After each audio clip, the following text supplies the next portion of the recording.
नमस्कार दोस्तों, आप देख रहे हैं the viral one. Farrukhabad Kaimganj में हुआ बसपा कार्यालय का उद्घाटन, तो सवालों के घेरे में आए जिला अध्यक्ष। तो दोस्तों, अगर आपने हमारे चैनल को सब्सक्राइब नहीं किया है तो सब्सक्राइब करें, लाइक करें, वीडियो को शेयर करें और देखते रहें द वायरल वन। बसपा के संभावित प्रत्याशी दुर्गा प्रसाद ने कराया कार्यालय का उद्घाटन।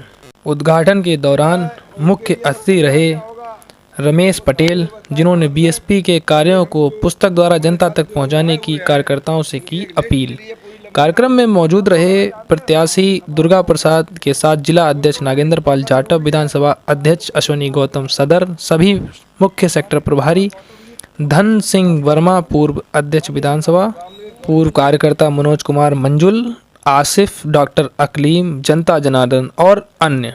बसपा कार्यालय का उद्घाटन बसपा की नीतियों द्वारा शांतिपूर्ण तरीके से हुआ।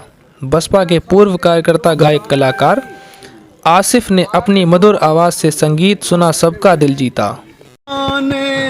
लोगों में कोई साथी तो मिलेगा, अनजाने लोगों में कोई प्रत्याशी तो मिलेगा, कोई तो हो।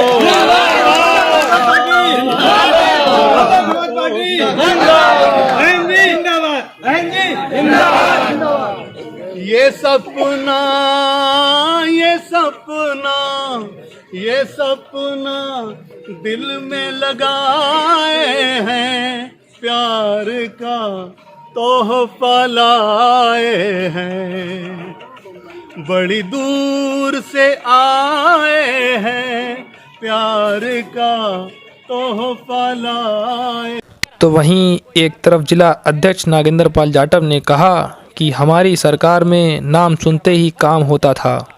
अगर हम लोगों को अभी कोई कार्य करना पड़ता है या हमारे ऊपर कोई जुल्म जाती होती है तो हम लोगों को दूसरे के दरवाजे पर जाना पड़ता है, मगर जब हमारी परम आदरणीय बहन कुमारी मायावती जी का शासनकाल होता है तो अगर हम किसी थाने या कोतवाली या चौकी में जाते हैं तो वो सबसे पहले पूछते हैं कि आप अपना परिचय बताइए, और जैसे ही हम लोग परिचय देते हैं कि हम लोग बहुजन समाज पार्टी के कार्यकर्ता हैं तो साथियों सबसे पहले हम लोगों की बात सुनी जाती है।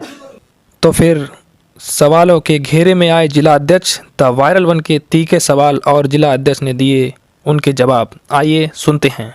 जैसा कि आपने अभी बताया कि 192 कायमगंज से दुर्गा प्रसाद जी प्रत्याशी हैं, आपकी जो मीटिंग अभी हुई थी माननीय बहन जी द्वारा, तो क्या निर्देश आपको दिए गए, किस तरह सरकार बनाएंगे आप?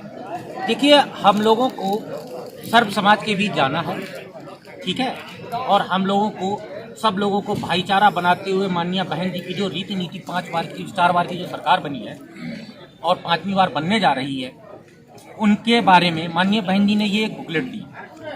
अगर हम लोगों को जैसे जानकारी नहीं होती है जिन कार्यकर्ताओं को, वो ये बुकलेट द्वारा इसमें माननीय बहन जी की सारी योजनाओं की जानकारी है, इनको पढ़कर जन जन तक पहुंचाएंगे और हम लोग 5वीं बार माननीय बहन जी को मुख्यमंत्री बनाएंगे।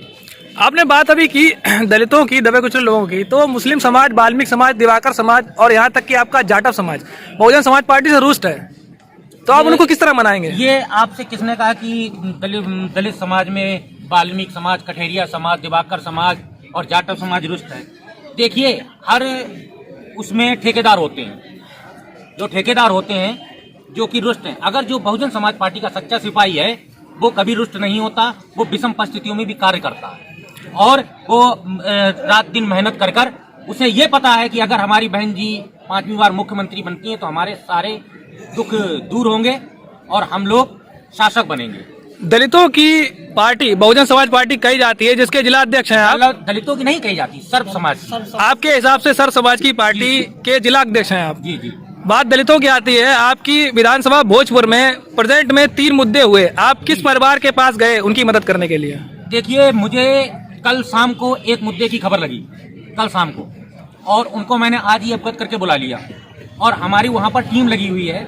वहाँ पर सर्वेश भारती हैं, विधानसभा अध्यक्ष आशीष कठेरिया जी हैं, मुख्य सेक्टर प्रभारी शिव कुमार गौतम जी हैं, मुख्य सेक्टर प्रभारी सेक्टर प्रभारी शब्बीर मंसूरी जी हैं, सेक्टर प्रभारी अमित जाटव जी हैं, यहाँ पर हमारी पूरी टीम लगी हुई है। अब हम लोग जाकर उस जगह का मुआयना करेंगे, देखेंगे इसमें कितनी सत्यता है। अगर सत्यता पाई जाती है तो हम लोग एसपी से लेकर और विधानसभा तक में मुद्दा उठाने की क्षमता रखते हैं। लगभग बीता 1 महीना हो गया है, रतनपुर में सुरजीत नाम का व्यक्ति था जिसको मारा तोड़ा गया था, उसकी FIR हुई है, लेकिन एक भी अपराधी वहां पकड़ा नहीं गया, SC ST लगने के बाद भी, और आप वहां अभी तक नहीं पहुंचे, ऐसा क्यों? अभी तक मेरे पास इस विषय के लेकर किसी ने भी ना तो कोई सूचना दी, ना तो मुझे कोई सूचना दी अभी तक, और ना ही मेरे पास इस समय का कोई इस प्रकार का कोई प्रकरण आया। आपके सर्वेश भारती जी हैं, उनको सूचना भली बात थी, वो कह रहे थे गए हैं, लेकिन वहाँ के लोगों के मुताबिक ये कहना है जो मेरे पास अगर रात के 12 बजे भी कोई आता है, इसका फोन आता है, तो मैं तत्काल प्रभाव से क्या नाम कार्य करता हूँ। आपको शायद मेरे बारे में जानकारी अवगत नहीं है, तो मैं आपको ये बता देना चाहता हूँ कि जो आप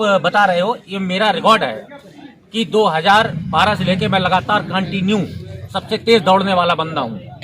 और ऐसा जब मैं कायम सदर विधानसभा का विधानसभा अध्यक्ष हुआ करता था 2014 के बाद 2017 तक मैं रहा हूँ, कोई भी सिंगल एक व्यक्ति किसी ने भी ये नहीं कहा कि क्या नाम मेरा अगर रात के 12 बजे भी अगर कोई कार्यक्रम हुआ या किसी ने कोई प्रॉब्लम आ गई और उसने मुझे फोन किया हो तो मैं उसके रात के 12 बजे उसके दरवाजे पहुंचा। इसका एक उदाहरण और भी है, माननीय डॉक्टर अकीम साहब यहाँ पर मौजूद हैं। रात के 2 बजे मैंने इनको फोन किया था, हमारा एक कार्यकर्ता था, उसको सांप ने काट लिया था।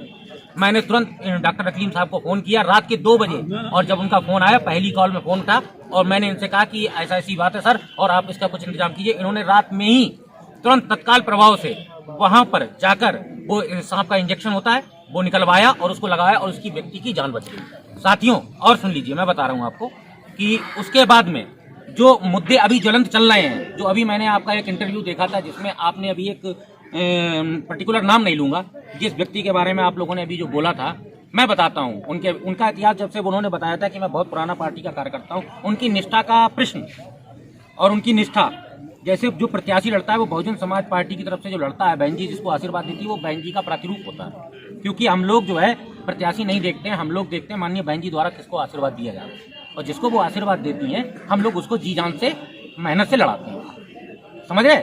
और जब उसको हम लोग लड़ाते हैं तो वो जो व्यक्ति अभी कह रहा था कि आज की डेट में बसपा वैसी नहीं रही, ऐसी नहीं रही, उनका इतिहास जो उन्होंने नाम लिया था माननीय उमर खां जी, और जो आज की डेट में सपा में चले गए है ना, जो सपा में जाकर उमर खां जी चले गए, उनसे आप पूछ लीजिएगा, उनका इतिहास उनको भली बात की अच्छी तरीके से पता है।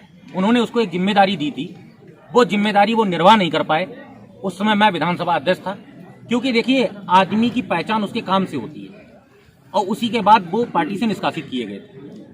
उसी के बाद में वो पार्टी से निष्कासित। बीते एक हफ्ते में आपके सदर का मामला है, मसेनी में 2 अस्पताल है जहां एक औरत की मृत्यु हुई है, दूसरी औरत की बच्चेदानी निकाली गई है, क्या आपको उनकी जानकारी है? नहीं, मुझे इस विषय की हमारे विधानसभा अध्यक्ष अश्विनी गौतम है, अश्विनी गौतम जी द्वारा मुझे कोई भी जानकारी। एक मामला आपके बावरपुर का है, दूसरा चांदपुर का है। मैं बता तो रहा हूं कि इस विषय में मुझे कोई भी जानकारी नहीं है। अगर जानकारी मुझे होगी तो मैं तत्काल वहां पर पहुंच के यथासंभव पीड़ित परिवार बहुत परेशान है, उनकी FIR नहीं हो रही, डॉक्टर ने मारा तक है महिला को। मेरी बात सुनिए, आप ये बताइए कि जब मेरे पास कोई चीज आएगी, किसी चीज की कोई जानकारी मेरे पास आती है तो मैं उस पर तत्काल प्रभाव में एक्शन लेता हूँ। अगर जब वो आती नहीं है तो मैं कैसे एक्शन लूँ, या मुझे जानकारी नहीं होगी तो बताइए, आप बताइए। ये जिम्मेदारी आपके कार्यकर्ताओं की है? ये जिम्मेदारी कार्यकर्ताओं की है। कार्यकर्ताओं को जैसे सूचना मिलती है आपके द्वारा, किसी और के द्वारा, तो कार्यकर्ता मुझे अवगत कराते हैं और हमारी वहाँ की टीम और मैं जाने का काम करता हूँ। प्रत्याशी जी, आप किस तरह चुनाव लड़ेंगे कायमगंज के चुनाव में? अपने जो कार्यकर्ता हैं, सर्व समाज जो व्यक्ति हैं, उनके बीच में जाके अपनी बात रखूंगा और उनसे निवेदन करूंगा कि भाई जी को 5 बार मुख्यमंत्री बनाना है तो आप हमको यहाँ से जिताकर भेजिए।